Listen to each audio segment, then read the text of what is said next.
Hey there, today, ketchup. I want to show you how to make your own homemade ketchup. There are several different ways to make ketchup. I think the most popular one on the internet is tomato paste ketchup. And this is just not my favorite. I don't think that tomato paste, if you don't cook it, ever loses its bitterness. I think it always has that bitterness, and it never gets that smooth, kind of shiny ketchup feel that we know and love. And of course, fresh tomatoes aren't always available, but I do always have a can of whole peeled tomatoes.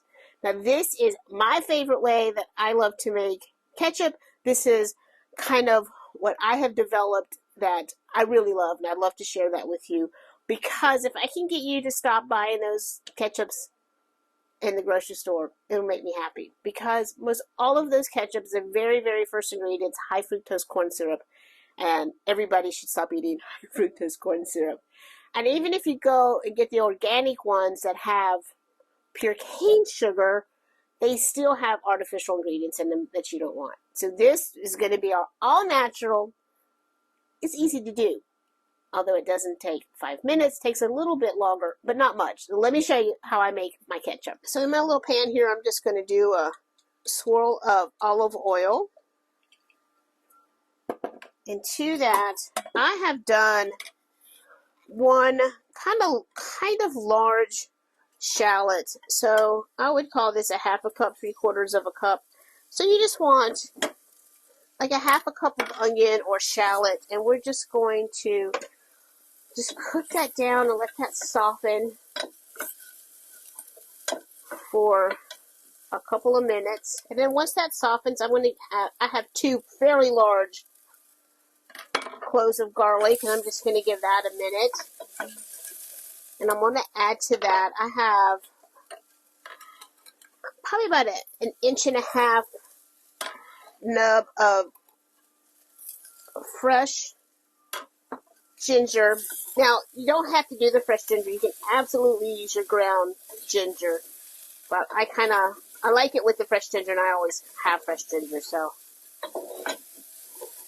And then we're just going to cook this for another minute or two. And then I'm going to add 2 tablespoons of tomato paste.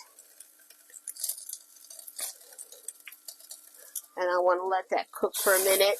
Again, we want to cook that bitterness out of that tomato paste. And now I'm going to start with a 1/4 cup of apple cider vinegar. And I might possibly add more later. And into that, our can of whole peeled tomatoes. And I'm just going to break those tomatoes up. And I like my potato masher for this. And next we want to add some sweetness. Now I prefer brown sugar, and this is my nice Florida Crystals brown sugar. If you don't make your own brown sugar, then I like the Florida Crystals. And depending on how sweet you would like yours, 2 to 5 tablespoons. Now, you can absolutely use maple syrup. You can use honey. You can use coconut sugar. You can use the sugar of your choice here. You are not bound to have to use the brown sugar. Now, I started with 3, and then I'll come back and taste and see. And then I want a 1/4 teaspoon of allspice. And I like to go ahead and add a little bit of cinnamon. And I'm doing my Vietnamese cinnamon here by Saigon. And I'm going to do a 1/4 teaspoon of cinnamon. And if you like your ketchup with a little kick, a little spice, this is optional. You can do like a 1/4 to a 1/2 teaspoon of crushed red pepper flakes. Again, totally optional. And then I see on the shelves the sriracha ketchup. If you like that, add your sriracha in here.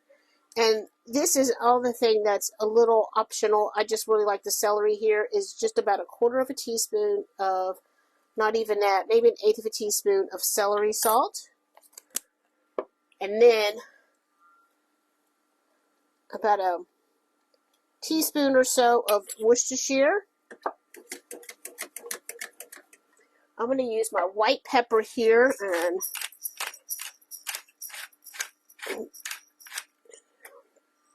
I'm going to say like 1/2 teaspoon of white pepper. And then I'm going to start with about 1/2 teaspoon of my kosher salt. Now what you want to do is simmer this for 20 minutes. I'm going to give it a little bit of a taste to see if it needs any more spice or brown sugar. Oh no, that's perfect. I don't think it needs anything. It still has that little bit of a more tomato, but that's, as it cooks, it's really going to pick up the spices. So we're going to let this simmer for 20 minutes. So it's 20 minutes in. It smells so good. It smells good. Okay, next we're going to puree this. Obviously, food processor, blender. I'm doing my immersion blender. I feel like y'all are crooked. I think I gotta tighten my thing up. I feel like y'all are crooked. And we really want to get us a really good puree.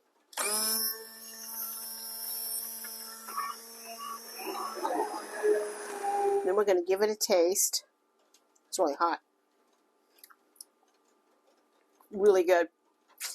Really good. I think you're going to be shocked at how flavorful this ketchup is. Really good. Now, obviously you're going to let this come to room temperature before you put it in a jar and put it in the refrigerator. Probably 2 months. 2 months in the, kept in the refrigerator. I've never really not used it before that time, but I'm going to say generally it's about 2 months. If you want to ferment this so it can last like 4 to 5 months, then you're going to add your whey. This is my whey from my yogurt. This is yogurt whey, which I prefer here because it doesn't have a lot of taste. You can use anything that you're fermenting. Like if you're fermenting sauerkraut or something like that, you can use a little bit of that from that.